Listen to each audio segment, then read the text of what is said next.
Hi second graders, Mrs. Shook here with our grade 2 skills, unit 1, lesson 11, tricky words and spelling alternatives.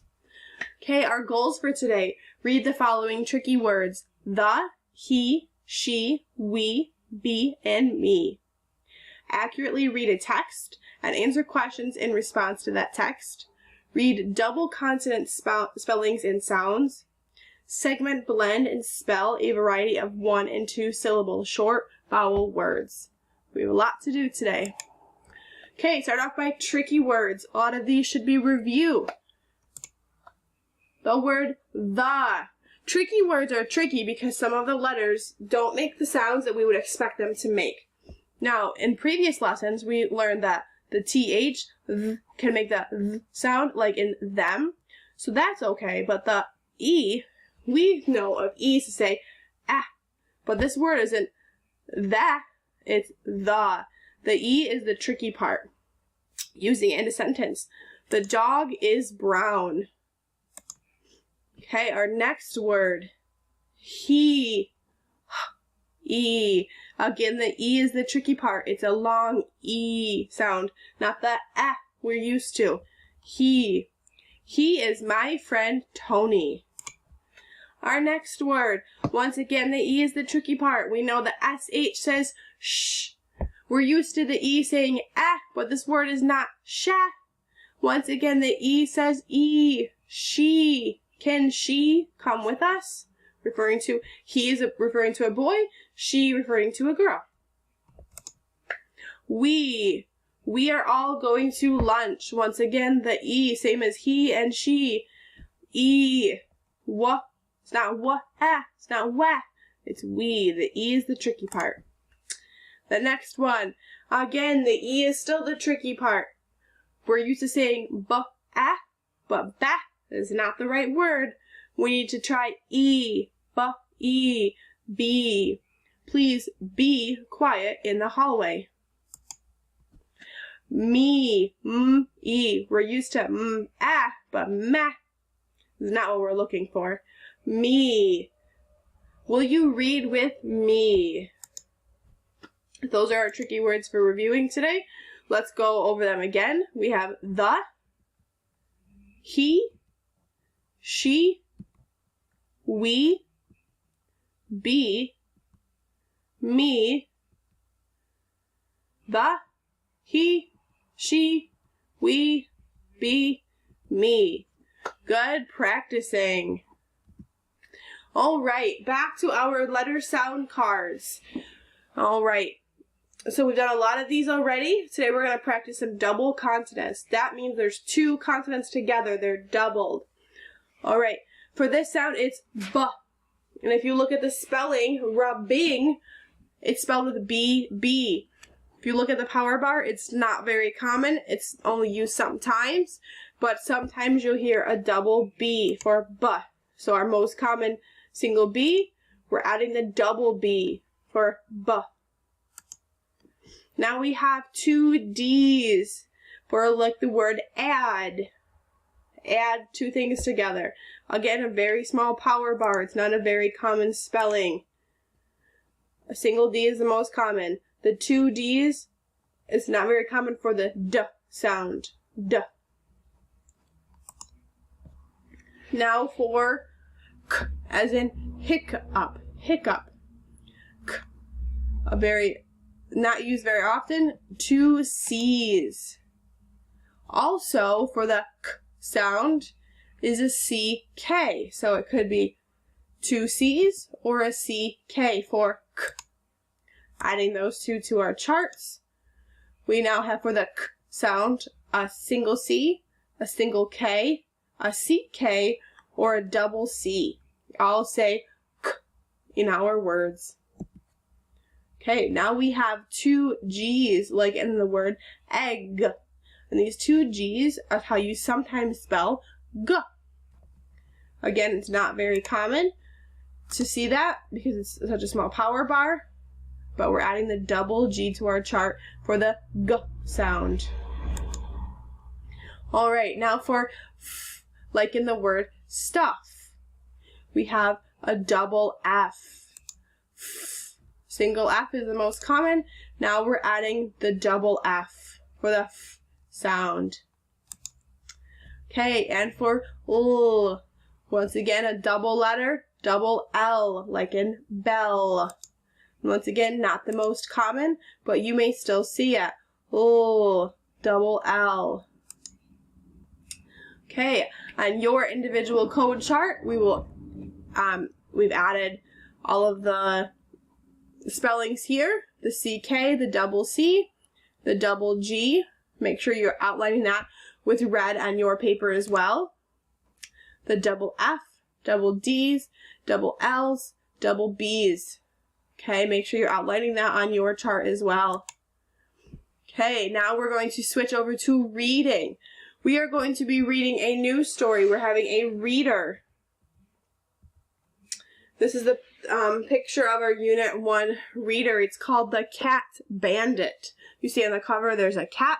He's holding something in his hand that we'll probably learn more about in another story. A bandit. A bandit.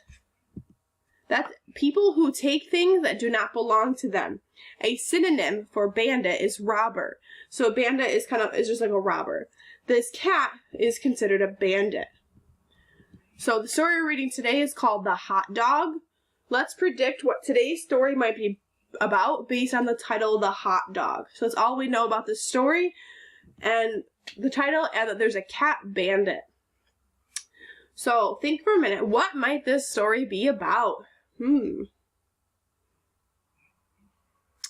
Make a prediction, which is a guess based on what you know. Let's see what the cat bandit is up to today. Okay, if you have the reader, open up to the table of contents. If not, you'll see it on the screen. A table of contents lists all the titles of the chapters or the sections in the story, as well as what page number those would be found on. So if I was looking for the milk, I would know to turn to page 28. We're looking for the hot dog, so we know to turn to page 2. Okay, and one more thing. As we're reading today, we're going to see some punctuation. This top one we know is a period. That's found at the end of a sentence. It tells us to stop as we're reading, to take a break. As you're reading sentences, it tells you that the sentence is over, the thought is complete. You might also see exclamation points. It's like a period with a tall line above it. They indicate excitement, just like in our sentence. Exclamation points indicate excitement. If you see exclamation points in your reading, your voice should change a little bit to show some excitement. You wouldn't read this as exclamation points indicate excitement. That's not very exciting. Exclamation points indicate excitement. So, if we had the sentence, get up, with a period at the end, you'll just read it, get up, get up, get up. Kind of boring, get up. But if you add an exclamation point, get up! Maybe it's, your birthday morning, get up! Or maybe there's a spider coming after you, get up! You hear the excitement with the exclamation point. So be on the lookout for those as we read our story today. Okay, the vocabulary from today's reading. A den. It's a comfortable, cozy room used for reading, watching TV, and other enjoyable activities. For example, they laid on the couch and watched TV in the den. So you'll hear that word in our story today. Drifted. Carried away by the wind or water. The boat drifted slowly down the river. Sprang is jumped up. Example, I sprang up from the floor when I heard the phone ring. So if you jump up really fast. Okay. All right. This story, The Hot Dog. So remember you made a prediction. Let's see how our story turns out. Please read with me if you would like, if you can.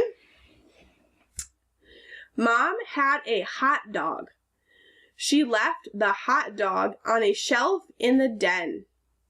The hot dog sent up a smell. You can see the smell coming up. The cat bandit sat on the deck, wishing he had a snack. Then the hot dog smell hit him. Such a smell! Sniff, sniff, sniff. He's so excited he can smell that hot dog. The cat bandit ran in the den.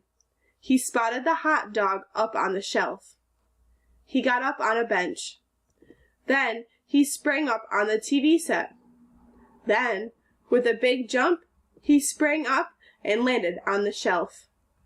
Then, munch, munch, munch. The cat bandit had himself a picnic lunch.